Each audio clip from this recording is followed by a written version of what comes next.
নমস্কাৰ সকলোকে স্বাগতম জনাইছো পুনৰ চেনেলটোৰ আৰু এটা নতুন ভিডিঅ'লৈ তো আজিৰ ভিডিঅ'টিত আমি লাষ্ট 6 মান্থস আসাম কাৰেন্ট এফেয়াৰ্ছৰ 2025 চনৰ যি জানুৱাৰী মাহৰ পৰা জুন মাহলৈ যিখিনি কাৰেন্ট এফেয়াৰ্ছ আছে তাৰে টপ 100টা এমসিকিউ লৈ আহিছো ভিডিঅ'টোত তো আপোনালোকে ভিডিঅ'টো শেষলৈ চাব ভিডিঅ'টোত যিকেইটা কোৱেশ্চন দিয়া আছে গোটেইকেইটা ইম্পৰ্টেন্ট হয় ইয়াৰে পৰা আগন্তুক এক্সাম সমূহত এটা নাইবা দুটা কোৱেশ্চন আহি যাব পাৰে গতিকে ভিডিঅ'টো যদি আপোনালোকে শেষলৈ চাই আৰু চাই যদি ভাল পায় তেনেহলে এটা লাইক কৰিবলৈ একদম নাপাহৰিব তো ইয়াৰ লগতে আপোনালোকে যদি টেলিগ্ৰাম চেনেলটোত জয়েন হৈ লোৱা নাই তেনেহলে কিউআৰটো স্ক্যান কৰি জয়েন হ'ব পাৰে নাইবা এই লিংকটো ডেসক্ৰিপচন বক্সতো দিয়া আছে গতিকে বেছি বিলম্ব নকৰি আজিৰ ভিডিঅ'টো আমি আৰম্ভ কৰো আজিৰ প্ৰথম প্ৰশ্নটো হৈছে question number 1 who is the current chairman of Assam public service commission বা এপিএসসি অসম লোকসেৱা আয়োগৰ বৰ্তমান অধ্যক্ষ কোন তো এই চাৰিটা অপচনৰ শুদ্ধ উত্তৰটো হ'ব অপচন ডি দেৱৰাজ উপাধ্যায় অৰ্থাৎ দেৱৰাজ উপাধ্যায় হৈছে বৰ্তমান এপিএসসি বা আসাম পাব্লিক সাৰ্ভিস কমিশনৰ চেয়াৰম্যান এও হৈছে Devraj Upadhyay next question number 2 হৈছে which session of Assam Sahitya Sabha was held at Pathsala Bajali in early 2025 অৰ্থাৎ 2025 চনৰ আৰম্ভণিতে পাঠশালা বজালিত অনুষ্ঠিত অসম সাহিত্য সভাৰ এটো কোন সংখ্যক অধিৱেশন আছিল তো এইটো আছিল অপচন সি 77 অৰ্থাৎ 77 সংখ্যক দ্বিবাৰ্ষিক অধিৱেশন আছিল অসম সাহিত্য সভাৰ যেটো 2025 চনৰ পাঠশালাত অনুষ্ঠিত হৈছিল ইয়াৰ ইম্পৰ্টেন্ট পইণ্টখিনি চাও এইটো 77 সংখ্যক দ্বিবাৰ্ষিক অধিৱেশন আছিল জানুৱাৰী 31 ৰ পৰা ফেব্ৰুৱাৰী 4 তাৰিখলৈকে এইটো অনুষ্ঠিত হৈছিল ক'ত অনুষ্ঠিত হৈছিল ভট্টদেৱ ক্ষেত্ৰত অনুষ্ঠিত হৈছিল বজালিৰ আৰু ইয়াৰ লগতে আমি সাহিত্য সভাৰ বিষয়ে যদি কও হেডকোৱাৰ্টাৰ ক'ত আছে যোৰহাটত আছে আৰু বৰ্তমান প্ৰেসিডেন্টজনৰ নাম হৈছে বসন্ত কুমাৰ গোস্বামী আপোনালোকে কমেন্টত জনাব যে সাহিত্য সভাৰ ফাৰ্স্ট প্ৰেসিডেন্ট কোন আছিল next question number 3 Raja Dharmanarayan stadium recently was in news it is situated on which district অৰ্থাৎ ৰাজা ধৰ্মনাৰায়ণ ষ্টেডিয়াম হেহতিয়াকৈ বাতৰিৰ শিৰোনামত আছিল এইখন কোন জিলাত অৱস্থিত এই ষ্টেডিয়ামখন তো ইয়াৰে শুদ্ধ উত্তৰটো হ'ব অপচন ডি দৰং অৰ্থাৎ এই ৰাজা ধৰ্মনাৰায়ণ ষ্টেডিয়ামখন দৰং জিলাত অৱস্থিত কিয় নিউজত আছিল এই ষ্টেডিয়ামখনৰ আগৰ নামটো আছিল সোণালীপাম ষ্টেডিয়াম এখনক ৰিনেম কৰা হৈছে দৰঙৰ প্ৰথম ৰজা ফাৰ্স্ট কিং ৰাজা ধৰ্মনাৰায়ণৰ নামত তো সুধিব পাৰে দৰঙৰ প্ৰথম ৰজা কোন আছিল তো এইটো উত্তৰটো হ'ব ৰাজা ধৰ্মনাৰায়ণ কোৱেশ্চন নম্বৰ 4 হৈছে recently in which location was a rare animal named dhole যাক আমি ৰাংকুকুৰ বুলি কওঁ অসমীয়াত স্পটেড অৰ্থাৎ হেহতিয়াকৈ কোন ঠাইত এই ৰাংকুকুৰ তো বিৰল প্ৰাণীটো দেখা গৈছিল তো এই চাৰিটা অপচনৰ শুদ্ধ উত্তৰটো হ'ব option B Kaziranga Karbi Anglong corridor Kaziranga Karbi Anglong কৰিডৰত এই হেহতিয়াকৈ ৰাংকুকুৰটো দেখা পোৱা গৈছিল question number 5 in which place was the 94th annual convention of Srimanta Sankardeva Sangha held Srimanta Sankardev সংঘৰ 94 সংখ্যক বাৰ্ষিক অধিৱেশন কোন ঠাইত অনুষ্ঠিত হৈছিল তো ইয়াৰে শুদ্ধ উত্তৰটো হয় option C Jorhat Question number 6 হৈছে in which state was the Ganges river dolphin tagged for first time as a part of wildlife conservation অৰ্থাৎ কোন ৰাজ্যত গংগা নদীৰ ডলফিনক বন্যপ্ৰাণী সংৰক্ষণৰ অংশ হিচাপে প্ৰথমবাৰৰ বাবে টেগ কৰা হৈছে তো ইয়াৰে শুদ্ধ উত্তৰটো হ'ব অপচন বি আসাম অৰ্থাৎ অসমৰ এই গংগা নদীৰ ডলফিনক বন্যপ্ৰাণী সংৰক্ষণৰ বাবে প্ৰথমবাৰৰ বাবে টেগ কৰা হৈছে Question number 7 হৈছে who is the recipient of Assam Vaibhav Award 2024 হেহতিয়াকৈ 2024 চনৰ অসম বৈভৱ বঁটা প্ৰদান কৰা হৈছে 2025 চনত প্ৰদান কৰা হৈছে তো ইয়াৰে শুদ্ধ উত্তৰটো হ'ব option C lieutenant general Rana Pratap Kalita lieutenant general Rana Pratap কলিতাই 2024 চনৰ অসম বৈভৱ বঁটাটো লাভ কৰিছে কোৱেশ্চন নম্বৰ 8 হৈছে what will be da name of Guwahati north Guwahati new bridge অৰ্থাৎ গুৱাহাটী উত্তৰ গুৱাহাটী সংযোগী নতুন দলংখনৰ নাম কি দিয়া হ'ব এই চাৰিটা অপচনৰ কোনটো শুদ্ধ হ'ব অপচন বি টো শুদ্ধ হ'ব কুমাৰ ভাস্কৰ বৰ্মন সেতু অৰ্থাৎ গুৱাহাটী নৰ্থ গুৱাহাটী সংযোগী দলংখনক কুমাৰ ভাস্কৰ বৰ্মা সেতু নামেৰে নামকৰণ কৰা হ'ব কোৱেশ্চন নম্বৰ 9 টো হৈছে what is the total area of Assam's newly declared Sikhna Jwhwlao national park অৰ্থাৎ অসমৰ অষ্টম ৰাষ্ট্ৰীয় উদ্যান ঘোষণা কৰিছে এইখন হৈছে চিখনা চলাও ৰাষ্ট্ৰীয় উদ্যান ইয়াৰে মুঠ এৰিয়া কিমান আমাক সুধিছে তো শুদ্ধ উত্তৰ হ'ব অপচন সি 316.29 স্কয়াৰ কিলোমিটাৰ বা 316.29 বৰ্গ কিলোমিটাৰ এটো আপোনালোকে মনত ৰাখিব ইয়াৰ ইম্পৰ্টেন্ট পইণ্টখিনি যদি আমি চাওঁ Assam cabinet was approved Sikhna Jwhwlao national park as state's 8th national park in February 2025 আৰু এইখনক 2024 চনৰ 15 আগষ্টতে নেশ্যনেল পাৰ্ক হিচাপে ডিক্লেয়াৰ কৰিছিল 2025 চনৰ ফেব্ৰুৱাৰী মাহত কেবিনেটে ইয়াক এপ্ৰুভ কৰিছে তো এইখন চিৰাং আৰু কোকৰাঝাৰ জিলাত অৱস্থিত এই ৰাষ্ট্ৰীয় উদ্যানখন টোটেল এৰিয়া আমি পঢ়িলোঁ 316.2 square kilometre next question number 10 টো হৈছে হু হেজ বিন এৱাৰ্ডেড শিল্পী এৱাৰ্ড ফৰ 2025 2025 চনৰ শিল্পী বঁটা কোনে লাভ কৰিছে তো এই চাৰিটা অপচনৰ কোনটো শুদ্ধ হ'ব অপচন সি টো শুদ্ধ হ'ব both A and B অৰ্থাৎ মুকুল ৰাভা আৰু ডক্টৰ অনিমা চৌধুৰী এই দুজনে 2025 চনৰ শিল্পী বঁটাটো লাভ কৰিছে ইয়াতে আপোনালোকে চাব পাৰে শিল্পী এৱাৰ্ড 2025 অনিমা চৌধুৰীয়ে লাভ কৰিছে আৰু শ্ৰী মুকুল ৰাভাই লাভ কৰিছে তো ইয়াৰ লগতে এইটো মনত ৰাখিব নটসূৰ্য ফণী শৰ্মা এৱাৰ্ড 2024 কোনে লাভ কৰিছে ৰেৱা ফুকনে হীৰা নেওগে লাভ কৰিছে সাহিত্যাচাৰ্য অতুল চন্দ্ৰ হাজৰিকা এৱাৰ্ড তাৰপিছত জলেশ্বৰ বৰ্মাই কোনটো লাভ কৰিছে ভীমবৰ দেউৰী এৱাৰ্ড 2024 তো গোটেইকেইটা এৱাৰ্ড আপোনালোকে মনত ৰাখিব very important next question number 11 টো হৈছে recently how much funding was approved for establishment of Shahid Kanaklata Barua university তো এই চাৰিটা অপচনৰ শুদ্ধ উত্তৰটো হ'ব অপচন সি 400 crore অৰ্থাৎ 400 কোটি টকা এই শ্বহীদ কনকলতা বৰুৱা বিশ্ববিদ্যালয়খন স্থাপনৰ বাবে চৰকাৰে অনুমোদন জনাইছে ইয়াৰে আমি ইম্পৰ্টেণ্ট পইণ্টখিনি যদি চাওঁ এই শ্বহীদ কনকলতা বৰুৱা ইউনিভাৰ্চিটিখন ক'ত স্থাপন কৰা হ'ব গহপুৰৰ ভলাগুৰি টি ষ্টেটত এইখন স্থাপন কৰা হ'ব টোটেল ইনভেষ্টমেণ্ট কিমান কৰা হৈছে 400 কোটি টকা মুখ্যমন্ত্ৰী হিমন্ত বিশ্ব শৰ্মা ইয়াক 4 জুন তাৰিখে ঘোষণা কৰিছে কুৱেশ্যন নম্বৰ 12 টো হৈছে which day will be celebrated as the day against superstitious belief কোনটো দিনক অন্ধবিশ্বাস বিৰোধী দিৱস হিচাপে পালন কৰা হ'ব তো ইয়াৰে শুদ্ধ উত্তৰটো হ'ব অপচন সি 13 মে তাৰিখে অন্ধবিশ্বাস বিৰোধী দিৱস হিচাপে পালন কৰা হ'ব কুৱেশ্যন নম্বৰ 13 টো হৈছে recently which state became the second largest producer of pineapples শেহতীয়াকৈ কোনখন ৰাজ্য ভাৰতৰ ভিতৰত দ্বিতীয় বৃহত্তম আনাৰস উৎপাদনকাৰী ৰাজ্য হিচাপে পৰিগণিত হৈছে তো ইয়াৰে শুদ্ধ উত্তৰটো হ'ব অপচন এ আসাম আমাৰ অসম ৰাজ্যখনে ভাৰতৰ ভিতৰতে second highest pineapple producing state হিচাপে পৰিগণিত হৈছে 2022 পৰা 23 বৰ্ষত 2,96,000.52 মেট্ৰিক টন আছিলে উৎপাদন আৰু ফাৰ্ষ্ট ষ্টেট কোনখন আটাইতকৈ বেছি আনাৰস উৎপাদনকাৰী ৰাজ্যখন হৈছে West Bengal next question number 14 in which place did 2025 budget session of Assam take place 2025 চনৰ অসমৰ বাজেট অধিৱেশন ক'ত অনুষ্ঠিত হৈছিলে তো শুদ্ধ উত্তৰটো হ'ব অপচন বি কোকৰাঝাৰত 2025 চনৰ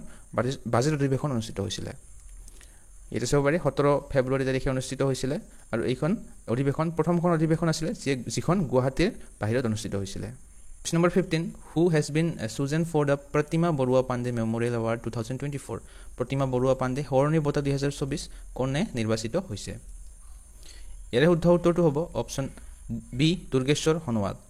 সোণোৱালে এই প্ৰতিমা বৰুৱা পাণ্ডে সোঁৱৰণী বঁটা 2024 বাবে নিৰ্বাচিত হৈছে এৱে হৈছে Durgeswar Sonowal question number 16 which app has been launched by Dr. Himanta Biswa Sharma for mutual transfer of Assam government employees তো ইয়াৰে শুদ্ধ উত্তৰটো হ'ব অপচন এ স্বাগত সতীৰ্থ পৰ্টেলটো হৈছে অসম চৰকাৰী কৰ্মচাৰীসকলৰ বাবে মুকলি কৰা পাৰস্পৰিক বদলিৰ বাবে এটা app question number 17 What is the name of the mega event held in Guwahati in February showcased the world's largest Sumur dance performance ইয়াৰে শুদ্ধ উত্তৰটো হ'ব অপচন সি সুমুৰ বিনন্দিনী অৰ্থাৎ 2025 চনৰ ফেব্ৰুৱাৰী মাহত গুৱাহাটীত অনুষ্ঠিত হোৱা সুমুৰ নৃত্যৰ বিশ্বৰ আটাইতকৈ ডাঙৰ প্ৰদৰ্শনটোক কি নাম দিয়া হৈছিলে সুমুৰ বিনন্দিনী ইয়াৰে আমি ইম্পৰ্টেণ্ট পইণ্টখিনি যদি চাওঁ 24 ফেব্ৰুৱাৰী তাৰিখে অনুষ্ঠিত হৈছিলে যিটোক সুমুৰ বিনন্দিনী নাম দিয়া হৈছিলে টোটেল 8,000তকৈও অধিক পাৰফৰ্মাৰ্ছে পাৰ্টিচিপেট কৰিছিলে আৰু ইয়াৰে চিফ গেষ্ট কোন আছিলে এইটো সুধিব পাৰে আমাৰ ভাৰতৰ প্ৰধানমন্ত্ৰী নৰেন্দ্ৰ মোদী আছিল ইয়াৰে চিফ গেষ্ট আৰু এই লাৰ্জেষ্ট ডান্স বা সুমুৰ ডান্স পাৰফৰ্মেন্সটো কিয় আয়োজন কৰিছিলে অসমৰ চাহ উদ্যোগৰ 200 বছৰ সম্পূৰ্ণ হোৱাৰ লগতে অসমৰ ঔদ্যোগিকৰণৰো 200 বছৰ সম্পূৰ্ণ হৈছিলে যাৰ বাবে এইটো আয়োজন কৰিছিলে কুৱেশ্যন নম্বৰ 18 টো হৈছে which conservationist from Assam was named to Time magazine's women of the year 2025 for her work with greater adjutant stork অৰ্থাৎ হাৰগিলা ইয়াৰে শুদ্ধ উত্তৰটো হৈছে অপচন বি পূৰ্ণিমা দেৱী বৰ্মনক এই ওমেন্স অফ দ্য ইয়াৰ 2025 টাইটেলটো দিয়া হৈছিলে কুৱেশ্যন নম্বৰ 19 টো হৈছে who has been conferred with green Oscar Whitley gold award 2024 চনৰ গ্ৰীণ অস্কাৰ হোৱাইটলি গোল্ড পতাকাক প্ৰদান কৰা হৈছিলে শুদ্ধ উত্তৰ অপচন সি পূৰ্ণিমা দেৱী বৰ্মনক এই green Oscar Whitley gold award 2024 টো প্ৰদান কৰা হৈছিলে কুৱেশ্যন নম্বৰ 22 হৈছে recently which district secured the highest position in Gunotsav 2025 শেহতীয়াকৈ গুণোৎসৱ 2025ত কোনখন জিলাই শীৰ্ষস্থান দখল কৰিছে শুদ্ধ উত্তৰ অপচন বি শিৱসাগৰ জিলাখনে গুণোৎসৱ 2025ত শীৰ্ষস্থান দখল কৰিছে দ্বিতীয় স্থানত আছে গোলাঘাট তৃতীয় স্থানত আছে Dibrugarh question number 21 According to Assam Budget 2025 to 26, what is the name of Assam's upcoming on satellite অসমৰ আগন্তুক নিজা উপগ্ৰহ কোনটো হ'ব যিটো আছাম বাজেট 2025 পৰা 26ত ঘোষণা কৰা হৈছে তো ইয়াৰে শুদ্ধ উত্তৰটো হ'ব অপশ্যন চি আছাম ছেট নামৰ এই অসমৰ নিজা ছেটেলাইট হ'ব অসম বাজেট 2025 পৰা 26ত ইয়াক ঘোষণা কৰা হৈছে কুৱেশ্যন নম্বৰ 22 টো হৈছে who has been recently appointed as the Assam State Election Commissioner এতিয়াকৈ Assam ৰাজ্যিক নিৰ্বাচন আয়ুক্ত হিচাপে কাক নিযুক্তি দিয়া হৈছে তো ইয়াৰে শুদ্ধ উত্তৰটো হ'ব অপশ্যন এ ৰঞ্জন শৰ্মাক শেহতীয়াকৈ অসম ৰাজ্যিক নিৰ্বাচন আয়ুক্ত হিচাপে নিযুক্তি দিয়া হৈছে এৱে হৈছে ৰঞ্জন শৰ্মা তেওঁ এগৰাকী ৰিটায়াৰ্ড ACS বিষয়া হয় কুৱেশ্যন নম্বৰ 23 টো হৈছে who is the recipient of Munin Barkataki literary award 2024 2024 চনৰ মুনিন বৰকটকী সাহিত্য বঁটা প্ৰাপক কোন তো ইয়াৰে শুদ্ধ উত্তৰটো হ'ব অপশ্যন চি পাপৰি বৰ্মন হৈছে মুনিন বৰকটকী সাহিত্য বঁটা 2024 প্ৰাপক আৰু তেওঁক কিহৰ বাবে এই বঁটাটো দিয়া হৈছিলে তেওঁৰ এই কিতাপ পৰুৱা পোহনীয়াখনৰ বাবে কেতিয়াবা সুধিব পাৰে পৰুৱা পোহনীয়া এই কিতাপখন কোনে লিখিছে উত্তৰ হ'ব পাপৰি বৰ্মন Question number 24 টো হৈছে who was crowned with Miss Universe Assam title 2025 2025 চনৰ মিছ ইউনিভাৰ্ছ অসম কিতাপ কোনে লাভ কৰিছে শুদ্ধ উত্তৰ অপশ্যন এ নেহা বৰুৱাই এই মিছ ইউনিভাৰ্ছ আছাম কিতাপ লাভ কৰিছে শেহতীয়াকৈ এৱে হৈছে নেহা বৰুৱা এখেতে 2025 চনত যি মিছ ইউনিভাৰ্ছ ইণ্ডিয়া হ'ব তাতে অসমক ৰিপ্ৰেজেণ্ট কৰিব Question number 25 rising day of Assam rifles is celebrated on which day Assam ৰাইফলছৰ উত্থান দিৱস প্ৰতি বছৰে কোন দিনা পালন কৰা হয় তো ইয়াৰে শুদ্ধ উত্তৰটো হ'ব অপশ্যন চি মাৰ্চ 24 মাৰ্চ তাৰিখে প্ৰতি বছৰে অসম ৰাইফলছৰ উত্থান দিৱস পালন কৰা হয় আৰু এইটোৰ কিমানতম ৰাইজিং ডে আছিলে 198 অৰ্থাৎ 190তম ৰাইজিং ডে আছিলে 2025 চনৰ 24 মাৰ্চত যেটো পালন কৰিছে কিয় এই দিনটোক ৰাইজিং ডে হিচাপে পালন কৰা হয় কাৰণ 1835 চনত 24 মাৰ্চত আছাম ৰাইফলছ স্থাপন কৰা হৈছিল যাক প্ৰথমতে কাছাৰ লেভি নামেৰে জনা গৈছিল ভাৰতৰ ওল্ডেষ্ট পেৰামিলিটাৰী ফ'ৰ্চ হয় এইটো আছাম ৰাইফলছটো বৰ্তমান ডাইৰেক্টৰ জেনেৰেলজনৰ নাম হৈছে লেফটেনেণ্ট জেনেৰেল বিকাশ লাখেৰা আৰু এই আছাম ৰাইফলছৰ হেডকোৱাৰ্টাৰটো ক'ত আছে শিলঙত আছে Question number 26 Recently who was awarded Srimant Shankardev Award 2023 by Assam government শেহতীয়াকৈ অসম চৰকাৰে 2023 চনৰ শ্ৰীমন্ত শংকৰদেৱ বঁটা কাক প্ৰদান কৰিছে ভেৰি ইম্পৰ্টেণ্ট কোৱেশ্চন ইয়াৰে শুদ্ধ উত্তৰটো হ'ব অপশ্যন এ ডক্টৰ সোণাল মানসিং হৈছে এই 2023 চনৰ শ্ৰীমন্ত শংকৰদেৱ বঁটা 2025 চনত প্ৰদান কৰিছে শেহতীয়াকৈ তো সোণাল মানসিঙৰ বিষয়ে যদি আমি ক'বলৈ যাওঁ 2023 চনৰ শ্ৰীমন্ত শংকৰদেৱ বঁটাটো দিয়া হৈছিল 12 জুন তাৰিখে প্ৰদান কৰা হৈছে অসমৰ ৰাজ্যপাল লক্ষ্মণ প্ৰসাদ আচাৰ্যই ইয়াক প্ৰদান কৰিছে এইটো আৰু এই শ্ৰীমন্ত শংকৰদেৱ বঁটাটো কেতিয়া স্থাপন হৈছিল 1986 চনত ইয়াৰ লগতে ডক্টৰ সোণাল মানসিঙে পদ্মবিভূষণ বঁটা লাভ কৰিছিল 2003 চনত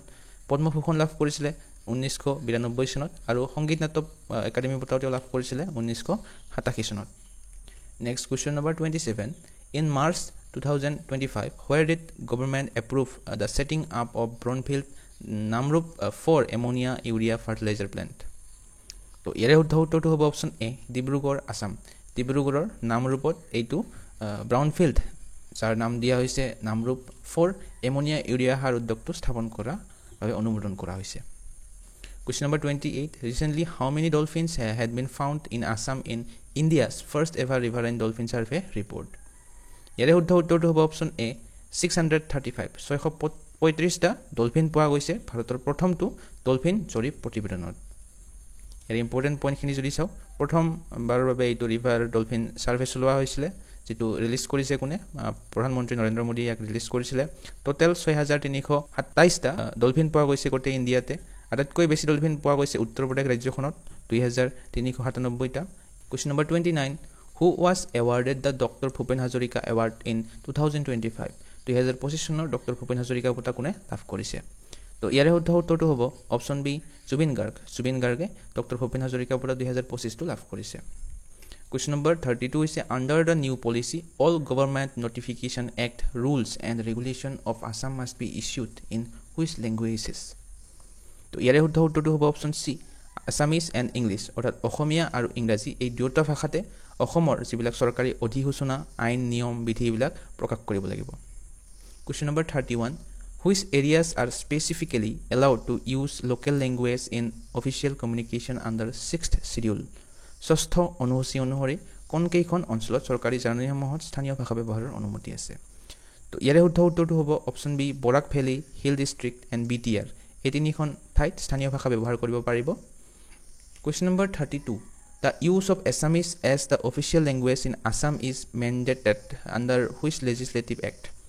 অসমীয়াক চৰকাৰী ভাষা হিচাপে ব্যৱহাৰৰ নিৰ্দেশ কোনখন আইনৰ অধীনত দিয়া হৈছে ইয়াৰে শুদ্ধ উত্তৰটো হ'ব option B Assam Official Language Act 1960 Question number 33 Anjan Sharma received Sahitya Academy Translation Award 2024 for which book? Anjan শৰ্মাই কোনখন গ্ৰন্থৰ বাবে সাহিত্য একাডেমীৰ অনুবাদ বঁটা 2024 লাভ কৰিছে শুদ্ধ উত্তৰ অপশ্যন এ প্ৰাচীন কামৰূপৰ ইতিহাস অঞ্জন শৰ্মাই এই প্ৰাচীন কামৰূপৰ ইতিহাসখনৰ বাবে ট্ৰান্সলেশ্যন এৱাৰ্ডটো লাভ কৰিছিলে সাহিত্য একাডেমীৰ অৰিজিনেল বুকখন আছিলে আৰ্লি হিষ্ট্ৰী অফ কামৰূপা যিখন কনকলাল বৰুৱাই লিখিছিলে এইখনকে অঞ্জন শৰ্মাই ট্ৰান্সলেট কৰিছিলে লগতে আৰু দুজনে লাভ কৰিছিলে বাসুদেৱ দাসে বেংগলী ভাষাৰ বাবে লাভ কৰিছিলে সদাগৰৰ পুতেকে নৌকা বেলে যায় এইখন কিতাপৰ বাবে তেওঁ লাভ কৰিছিলে লগতে উত্তৰা বিস্মুথিয়াৰিয়া লাভ কৰিছিলে বড়ো লেংগুৱেজৰ বাবে তেওঁৰ ট্ৰান্সলেশ্যন কৰা কিতাপখনৰ নাম আছিলে কাঞ্চন অৰিজিনেল কিতাপখনৰ নাম কাঞ্চন আছিলে অসমীয়া আছিলে সেইখন কিতাপ যিখনক অনুৰাধা শৰ্মা পূজাৰীয়ে লিখিছিলে তো গোটেইকেইটা তিনিজনৰ নাম আপোনালোকে মনত ৰাখিব question number 34 What is the main objective of the Governor Assam Rashtriya Seva Protshashan Sankalp Scheme? ৰাজ্যপাল অসম ৰাষ্ট্ৰীয় সেৱা প্ৰত্যাশন সংকল্পৰ মূল উদ্দেশ্যটো কি তো ইয়াৰে শুদ্ধ উত্তৰটো হ'ব option D to encourage youth in community service অৰ্থাৎ সামাজিক কামৰ বাবে যুৱসকলক অনুপ্ৰেৰণা যোগোৱা question number 35 Who was the chief guest at the 57th annual conference of the All Boro Students Union EPSU? এপছুৰ 57 সংখ্যক বাৰ্ষিক সন্মিলনত মুখ্য অতিথি কোন আছিলে তো ইয়াৰে শুদ্ধ উত্তৰটো হ'ব অপশ্যন বি অমিত শাহ আছিলে এপছু বা অল বড়ো ষ্টুডেণ্টছ ইউনিয়নৰ 57 সংখ্যক বাৰ্ষিক সন্মিলনৰ মুখ্য অতিথি কুৱেশ্যন নম্বৰ 36 টো হৈছে what is the fiscal deficit target of Assam budget 2025 to 26 Assam budget 2025 পৰা 26 বিত্তীয় খাতিৰ লক্ষ্য কিমান কৰা হৈছে তো ইয়াৰে শুদ্ধ উত্তৰটো হ'ব অপশ্যন বি 620.27 crore 620.27 কোটি টকা হৈছে 2025 পৰা 26 অসম বাজেটৰ বিত্তীয় খাতিৰ লক্ষ্য এতে চাব পাৰে টোটাল মুঠ বাজেট ব্যয় কিমান 2.63 লাখ ক্ৰ'ৰ হৈছে মুঠ বাজেট তাৰ পাছত বিত্তীয় খাতিৰ লক্ষ্যটো হৈছে 620.27 ক্ৰ'ৰ question number 37 in which place of Assam will a Jurassic theme park to be constructed অসমৰ কোনখন ঠাইত জুৰাছিক থিম পাৰ্ক নিৰ্মাণ কৰা হ'ব তো এই চাৰিটা অপশ্যনৰ শুদ্ধ উত্তৰটো হ'ব অপশ্যন সি আছাম ষ্টেট জু কাম বটানিকেল গাৰ্ডেন অৰ্থাৎ গুৱাহাটীত থকা চিৰিয়াখানাত এই জুৰাছিক থিম পাৰ্ক নিৰ্মাণ কৰা হ'ব question number 38 who is the recipient of doctor Bhabendranath Saikia সোঁৱৰণী বঁটা 2024 ডক্টৰ ভৱেন্দ্ৰনাথ শইকীয়া সোঁৱৰণী বঁটা 2024 কোনে লাভ কৰিছে শুদ্ধ উত্তৰ অপশ্যন বি ৰূপম ভূঞা এখেতে হৈছে ৰূপম ভূঞা এখেতে এই ভৱেন্দ্ৰনাথ শইকীয়া সোঁৱৰণী বঁটা 2024 লাভ কৰিছে Question number 39 Where is the newly inaugurated Lasit Borphukan Police Academy located in Assam? শেহতীয়াকৈ অসমত উদ্বোধন কৰা লাচিত বৰফুকন আৰক্ষী একাডেমীৰ নতুন ভৱনটো কোন ঠাইত অৱস্থিত তো ইয়াৰে শুদ্ধ উত্তৰটো হ'ব অপশ্যন এ দেৰগাঁও কোলাঘাটৰ দেৰগাঁৱত এই নতুন ভৱনটো অৱস্থিত 2025 চনৰ 15 মাৰ্চত আৰক্ষী একাডেমীৰ নতুন ভৱনটো উদ্বোধন কৰা হৈছিলে ভাৰতৰ গৃহমন্ত্ৰী তথা সহযোগিতা মন্ত্ৰী শ্ৰীযুত অমিত শাহে এইটো উদ্বোধন কৰিছিলে কুৱেশ্যন নম্বৰ 42 হৈছে Who has been selected for Mohan Bhoira Memorial Award 2025? Mohan Bhoira সোঁৱৰণী বঁটা 2025 ৰ বাবে কোনে নিৰ্বাচিত হৈছে শুদ্ধ উত্তৰ অপশ্যন বি বিজয় মেধিক এই মোহন ভৈৰা সোঁৱৰণী বঁটা 2025 ৰ বাবে নিৰ্বাচিত কৰা হৈছে question number 41 Which wildlife sanctuary of Assam recorded the Indian pitta for the first time recently? Indian pitta to এটা চৰাই হয় এটো কোড দেখা গৈছে অপশ্যন সি পবিতৰা অভয়াৰণ্যত প্ৰথমবাৰৰ বাবে এই চৰাইটো দেখা গৈছে যাৰ নাম ভাৰতীয় পিত্তা ইয়াক নবৰং বুলিও কোৱা হয় কাৰণ এই চৰাইটোৰ পাখিত 9টা বেলেগ ৰং আছে যেটো প্ৰথমবাৰৰ বাবে পবিতৰা অভয়াৰণ্যত দেখা গৈছে question number 42 What is the new name of Saruhajai sports project Saruhajai ক্ৰীড়া প্ৰকল্পৰ নতুন নাম কি দিয়া হৈছে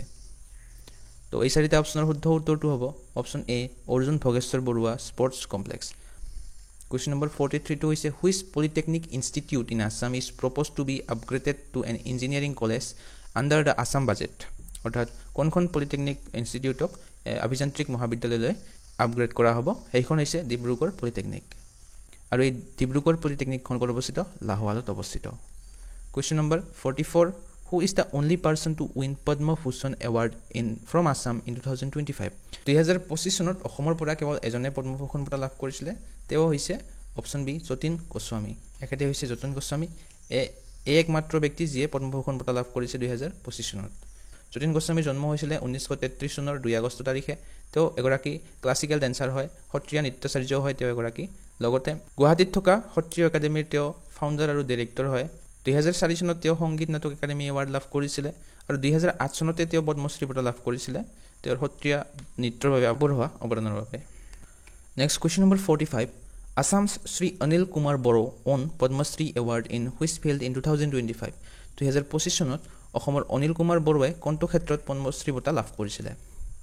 তো ইয়াৰে শুদ্ধ উত্তৰটো হ'ব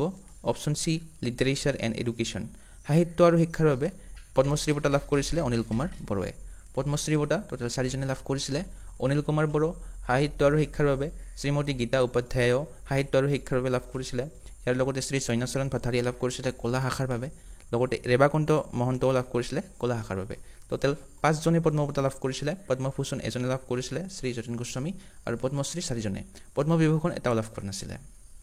question number 46 How many Assam Gaurav Awards were given in 2025 2025 চনত অসম গৌৰৱ বঁটা কিমানটা প্ৰদান কৰা হৈছে ইয়াৰে শুদ্ধ উত্তৰটো হ'ব অপশ্যন সি 16 অৰ্থাৎ অসম গৌৰৱ বঁটা 16টা প্ৰদান কৰা হৈছে 13 জন ব্যক্তিক প্ৰদান কৰা হৈছে আৰু বাকি 3টা ইনষ্টিটিউচন আৰু কমিউনিটিক প্ৰদান কৰা হৈছে ইয়াৰ লগতে অসম সৌৰভ বঁটা 6টা প্ৰদান কৰিছিলে নামকেইটা আপোনালোকে চাই ল'ব আৰু অসম বৈভৱ আমি পঢ়িলো লেফটেনেণ্ট জেনেৰেল ৰাণা প্ৰতাপ কলিতাই লাভ কৰিছিলে কুৱেশ্যন নম্বৰ 47 হৈছে What is the rank of Guwahati University in the World University Ranking 2025 within India? Correct answer is option B 48. 48 নং rank হৈছে বিশ্ববিদ্যালয় ৰেংকিংত গুৱাহাটী বিশ্ববিদ্যালয়ৰ স্থান ইয়াতে আপোনালোকে চাব পাৰে গুৱাহাটী ইউনিভাৰ্চিটিৰ ৰেংক আছিল 48তম ইণ্ডিয়াৰ ভিতৰত আৰু গ্লোবেলি অৰ্থাৎ বিশ্বৰ ভিতৰত কিমান 1201 পৰা 1500ৰ ভিতৰত আৰু নৰ্থ ইষ্ট অৰ্থাৎ উত্তৰ পূব ভাৰতৰ ভিতৰতে প্ৰথম question number 48 What will be the new name of Dibrugarh Airport? Dibrugarh বিমানবন্দৰৰ নতুন নাম কি দিয়া হ'ব তো ইয়াৰে শুদ্ধ উত্তৰটো হ'ব option B doctor Bhupen Hazarika airport Dibrugarh বিমানবন্দৰৰ নতুন নাম ডক্টৰ ভূপেন হাজৰিকা এয়াৰপোৰ্ট নামেৰে নামকৰণ কৰা হ'ব কুৱেশ্যন নম্বৰ 49 হৈছে what is the first AI news anchor of Assam অসমৰ প্ৰথমটো AI নিউজ এংকৰটোৰ নাম কি তো ইয়াৰে শুদ্ধ উত্তৰটো হ'ব option B AI Ankita AI Ankita হৈছে অসমৰ প্ৰথমটো AI নিউজ এংকৰ এইটো হৈছে AI অংকিতা ইয়াতে চাব পাৰে Assam Chief Minister Himanta Biswa Sharma inaugurated an artificial intelligence by AI based news anchor Ankita. ইয়াৰ লগতে ভাৰতৰ প্ৰথমটো ৰিজিয়নেল AI নিউজ এংকৰ হেইটো নাম হৈছে লিসা ওড়িশা টিভি হেইটোক ডেভেলপ কৰিছে লগতে ইণ্ডিয়াৰ প্ৰথমটো AI এংকৰ বুলি যদি কয় হেইটো নাম হ'ব AI সেনা যেটোক ইণ্ডিয়া টুডে গ্ৰুপে 2023 চনত ইন্ট্ৰোডিউস কৰিছিল Next question number 50 according to the latest PGI Performance Grading Index 2.0 assessment Assam has been categorized under which grade ইয়াৰে শুদ্ধ উত্তৰটো হ'ব অপশ্যন সি সেকেন্ড লোৱেষ্ট দ্বিতীয় সৰ্বনিম্ন হৈছে পাৰফৰমেন্স গ্ৰেডিং সূচকাংক 2.0 অসমৰ গ্ৰেড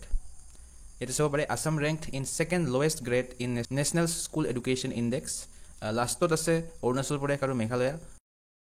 সো এইখিনিতে আপোনালোকক জনাও যে আপোনালোকে যদি কাৰেণ্ট এফেয়াৰ 2025 ৰ PDF বিচাৰি আছে তেনেহলে আমাৰ চেনেলটোৰ দ্বাৰা এখন বুকলেট বনোৱা হৈছে এতে লাষ্ট 6 মান্থছৰ জানুৱাৰী টু জুন 2025 লৈকে আপোনালোকে কাৰেণ্ট এফেয়াৰ্স খিনি পাই যাব লগতে প্ৰতিখন মাহৰে প্ৰায় 100টা MCQ আমি ইনক্লুড কৰিছো ইয়াতে লগতে টপিক যেনে 38 national games Assam budget Assam civilian awards and honours cabinet ministries of Assam এইবিলাক সকলো ইনক্লুড কৰা আছে টোটাল 1000ৰ অধিক MCQ পাব আপোনালোকে এই বুকলেটখনত Question বিলাক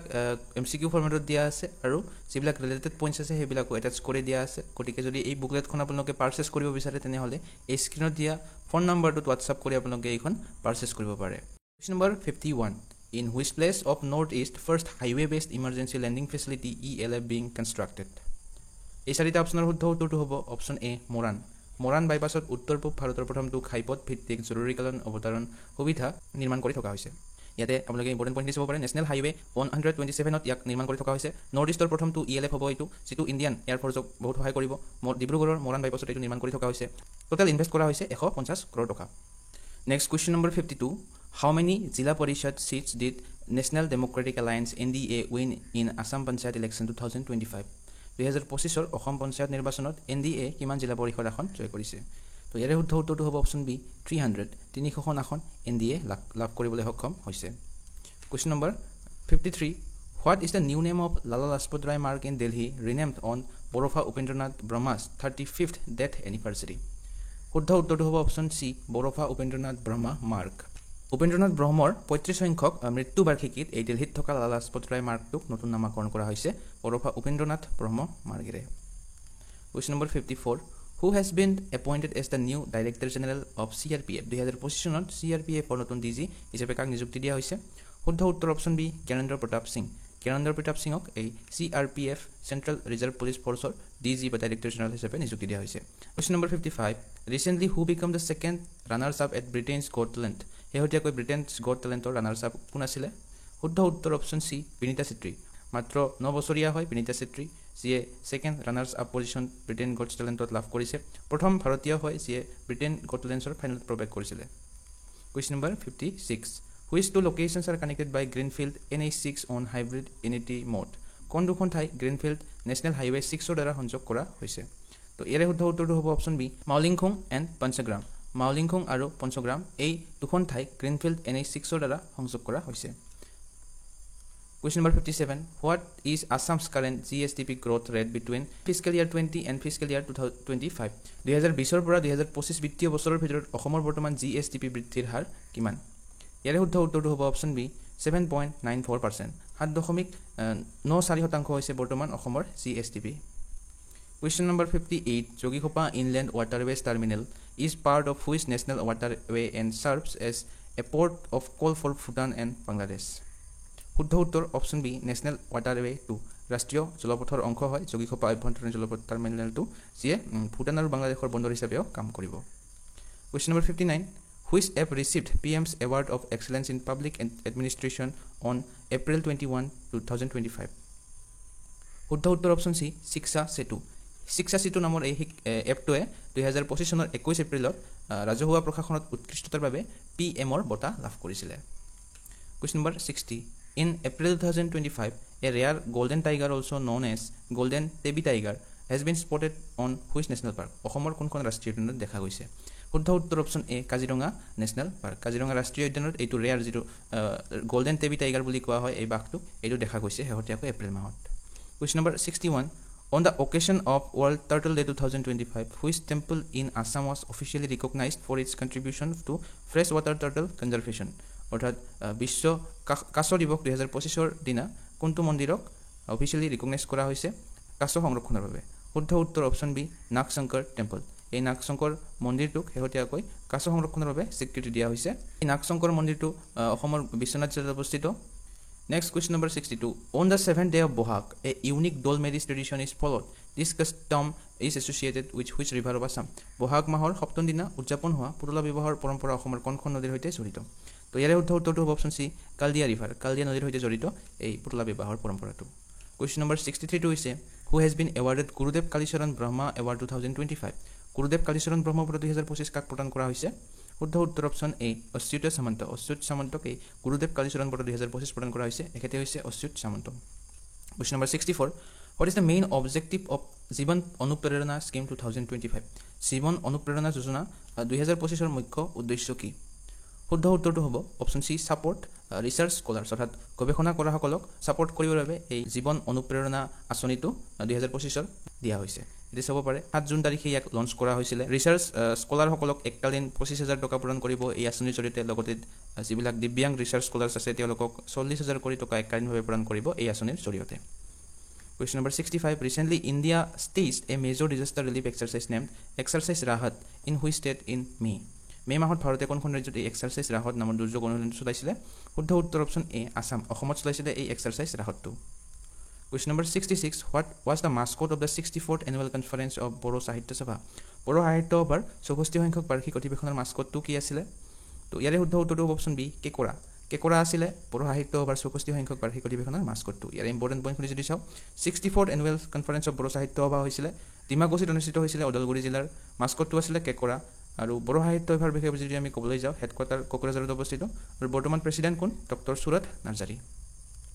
Question number 67 What is the rank of Assam in 38 National Games medal tally 38তম ৰাষ্ট্ৰীয় খেলৰ পদক তালিকাত অসমৰ স্থান কিমান শুদ্ধ উত্তৰ option D 24th 24তম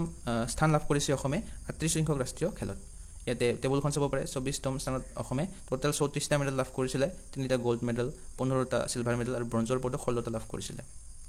year 68 question number who won the gold medal in women's 75 kg boxing category in 38 national games 2025 from Assam 75 kg boxing category কোনে লাভ কৰিছিলে গোল্ড মেডেল অপশ্যন সি লাভলিনা বৰগোহাঁই লাভ কৰিছিলে gold medal 75 kg boxing category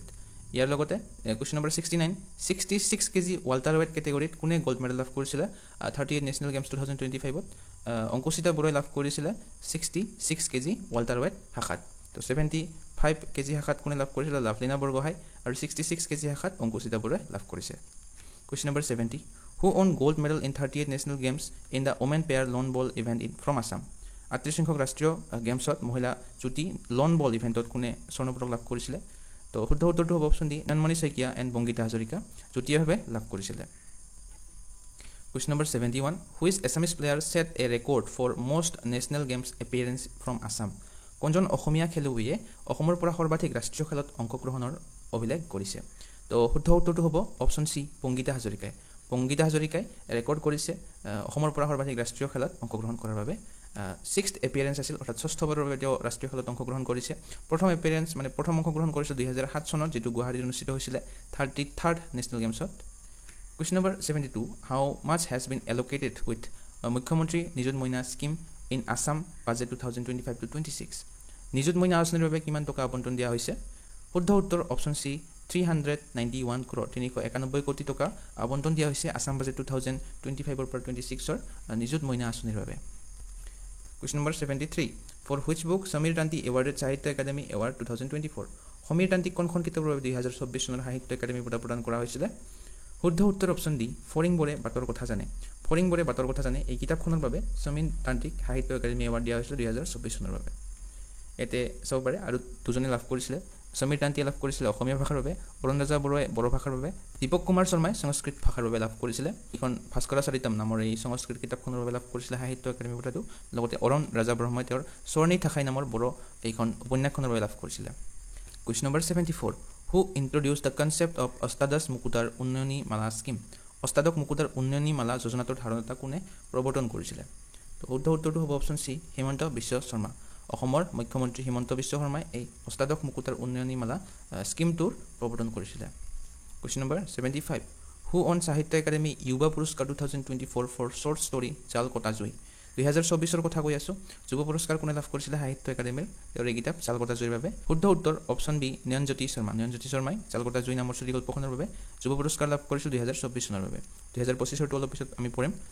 ইয়াতে চাব পাৰে নয়নজ্যোতি শৰ্মাই 2024 চনৰ সাহিত্য academy যুৱ পুৰস্কাৰ লাভ কৰিছিল জাল কটা জুই চুটি গল্প সংকলনখনৰ বাবে ইয়াৰ লগতে আৰু দুজনে লাভ কৰিছিল ৰাণী বড়ো আৰু সুতাফা চক্ৰৱৰ্তী ৰাণী বড়োৱে লাভ কৰিছিল তেওঁৰ বড়ো ভাষাৰ চুটি গল্প সংকলন চাইখলমখনৰ বাবে সুতাফা চক্ৰৱৰ্তীয়ে লাভ কৰিছিল তেওঁৰ Bengali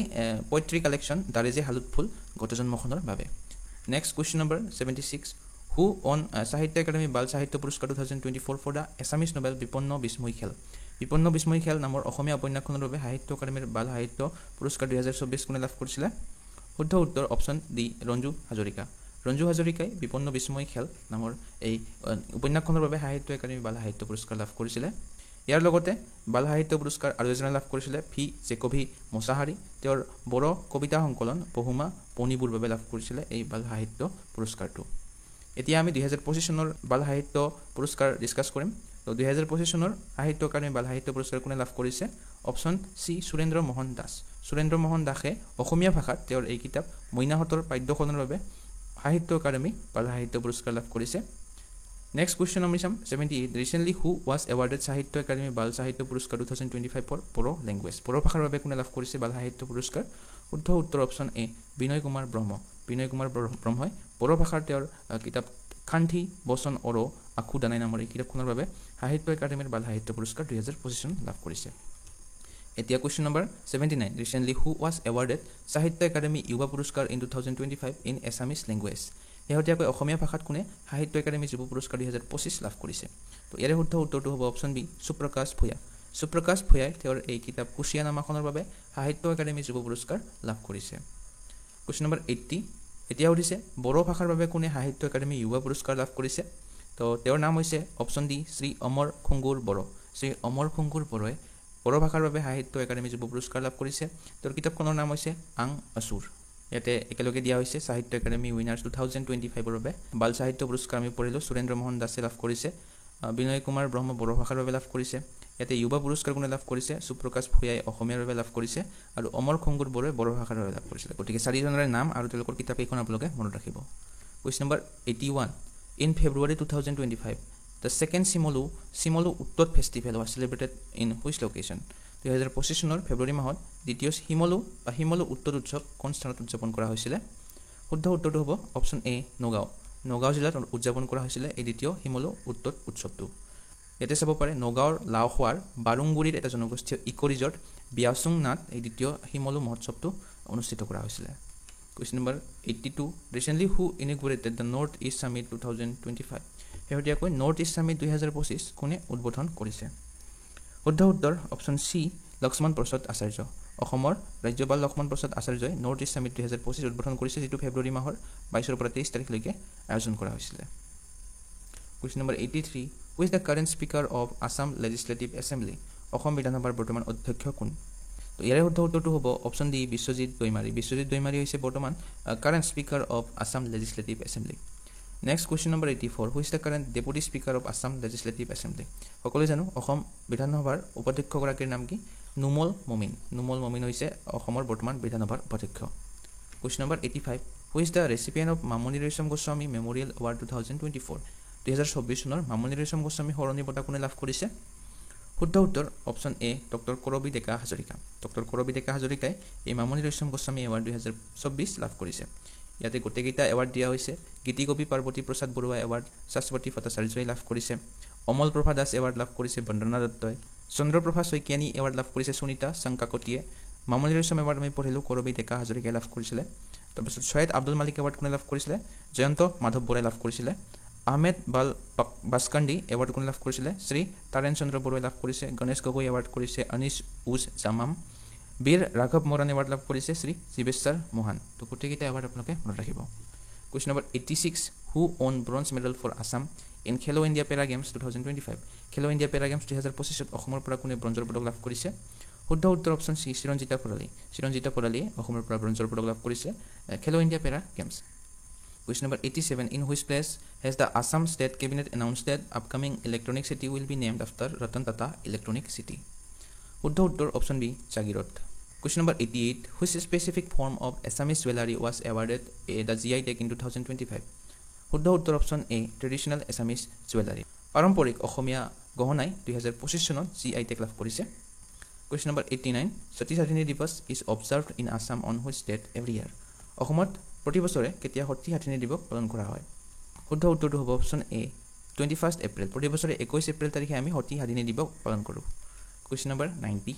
what is the total power generation capacity of NHPC's লোৱাৰ সোৱণশিৰি হাইড্ৰইলেক্ট্ৰিক প্ৰজেক্ট NHPCৰ নিম্ন সোৱণশিৰি জলবিদ্যুৎ প্ৰকল্পৰ মুঠ বিদ্যুৎ উৎপাদন ক্ষমতা কিমান শুদ্ধ উত্তৰটো হ'ব অপশ্যন চি 2000 মেগাৱাট 2000 মেগাৱাট হৈছে সোৱণশিৰি জলবিদ্যুৎ প্ৰকল্পটোৰ মুঠ বিদ্যুৎ উৎপাদন ক্ষমতা কুৱেশ্যন নম্বৰ 91 টো হৈছে what is the Assam's current position among Indian state in terms of GDP growth rate GDP বৃদ্ধিৰ হাৰৰ ভিতৰত ভাৰতৰ ৰাজ্যসমূহৰ ভিতৰত অসমৰ স্থান কিমান শুদ্ধ উত্তৰটো হ'ব অপশ্যন চি থাৰ্ড তৃতীয় স্থান হৈছে GDP বৃদ্ধিৰ হাৰত ভাৰতৰ ৰাজ্যসমূহৰ ভিতৰত অসমৰ স্থান question number 92 what is the capacity of joint hydro power project approved by Assam and Meghalaya অৰ্থাৎ অসম আৰু মেঘালয়ে অনুমোদন জনোৱা চুতীয়া জলবিদ্যুৎ প্ৰকল্পটোৰ মুঠ বিদ্যুৎ উৎপাদন ক্ষমতা কিমান শুদ্ধ উত্তৰ option C 55 megawatt question number 93 who has recently taken charge as board director of BCCI শেহতীয়াকৈ BCCIৰ বৰ্ড ডাইৰেক্টৰ হিচাপে কোনে দায়িত্ব লৈছে শুদ্ধ উত্তৰ অপশ্যন ডি দেৱজিৎ শইকীয়াই BCCIৰ বৰ্ড অফ ডাইৰেক্টৰ হিচাপে দায়িত্ব লৈছে কুৱেশ্যন নম্বৰ 94 ৰিচেণ্টলি হু ৰিচিভড শ্বহীদ কুশল কোঁৱৰ এৱাৰ্ড শ্বহীদ কুশল কোঁৱৰ বঁটা কোনে লাভ কৰিছে শেহতীয়াকৈ শুদ্ধ উত্তৰ অপশ্যন এ ডক্টৰ যোগেন্দ্ৰনাথ ফুকনে শ্বহীদ কুশল কোঁৱৰ বঁটা লাভ কৰিছে তো এইটো ইম্পৰ্টেণ্ট হয় মনত ৰাখিব question number 95 who on 70th Bordoloi trophy 2025 2025 চনৰ 70 সংখ্যক বৰদলৈ ট্ৰফি কোনে লাভ কৰিছে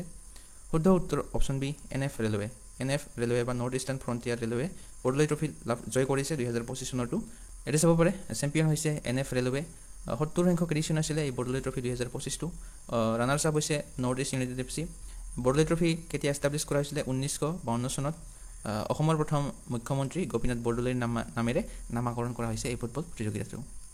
question number 96 which festival was recently celebrated by Karbi community in January 2025 শুদ্ধ উত্তৰ অপশ্যন ডি ৰংকাৰ উৎসৱটো জানুৱাৰী মাহত কাৰ্বি জনগোষ্ঠীয়ে পালন কৰিছে question number 97 At Advantage Assam 2.0, 3 MOUs had been signed for bamboo-based industries in which district? Advantage Assam 2.0 কোনখন জিলাত বাঁহ ভিত্তিক উদ্যোগৰ অৰ্থনীতি বুজাবুজি স্বাক্ষৰিত হৈছিলে শুদ্ধ উত্তৰ অপশ্যন বি ডিমা হাছাও জিলাত Question number 98 Which city was announced as second capital of Assam during Republic Day celebration in January 2025? শুদ্ধ উত্তৰ অপশ্যন ডি ডিব্ৰুগড় চহৰখনক অসমৰ তৃতীয় ৰাজধানী বুলি মুখ্যমন্ত্ৰী হিমন্ত বিশ্ব শৰ্মাই ঘোষণা কৰিছিলে Question number 99 What is the main objective of Unity Mall proposed in Assam Budget 2025-26? 2025 পৰা 26 চনৰ অসম বাজেটত প্ৰস্তাৱিত কৰা ইউনিটি মলৰ মুখ্য উদ্দেশ্য কি শুদ্ধ উত্তৰটো হ'ব option B promote local handicraft আৰু GI টেক প্ৰডাক্ট অৰ্থাৎ স্থানীয় হস্তশিল্প আৰু GI টেক পোৱা বস্তুসমূহক ইয়াতে প্ৰদৰ্শন কৰা হ'ব এই ইউনিটি মলখনত টোটেল 275 কোটি টকা আবণ্টন দিয়া হৈছে ইউনিটি মলখন বনোৱাৰ বাবে Question number 102 হৈছে Who won gold medal in seniors women's category at 5th National Arm Wrestling Championship 2025? 2025 চনৰ পঞ্চম ৰাষ্ট্ৰীয় আৰ্ম ৰেসলিং চেম্পিয়নশ্বিপত সিনিয়ৰ মহিলা শাখাত স্বৰ্ণ পদক কোনে লাভ কৰিছে শুদ্ধ উত্তৰ অপশ্যন বি আসামনি বৰা এৱে হৈছে আসামনি বৰা এৱে স্বৰ্ণ পদক লাভ কৰিছে পঞ্চম আৰ্ম ৰেসলিং চেম্পিয়নশ্বিপত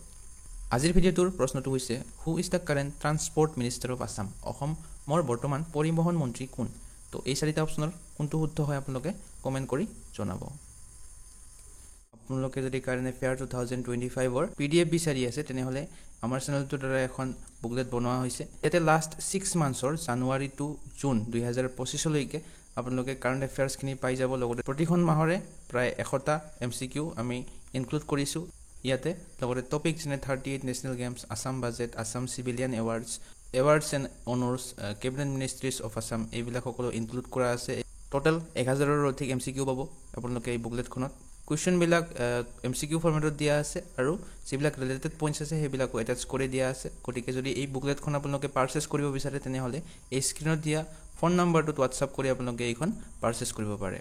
সো আজিৰ ভিডিঅ'টো চাই আপোনালোকে কেনে পালে এবাৰ কমেন্ট সেকশনত জনাব যদি চাই ভাল পায় লাইক আৰু শেয়াৰ কৰিবলৈ নাপাহৰিব লগতে এনেকুৱা ধৰণৰ কন্টেন্ট আগলৈ পাই থাকিবৰ বাবে YouTube চেনেল এসেনশিয়েল ষ্টাডি জোনটো সাবস্ক্ৰাইব কৰি ল'বলৈ নাপাহৰিব আজিলৈ মানে ধন্যবাদ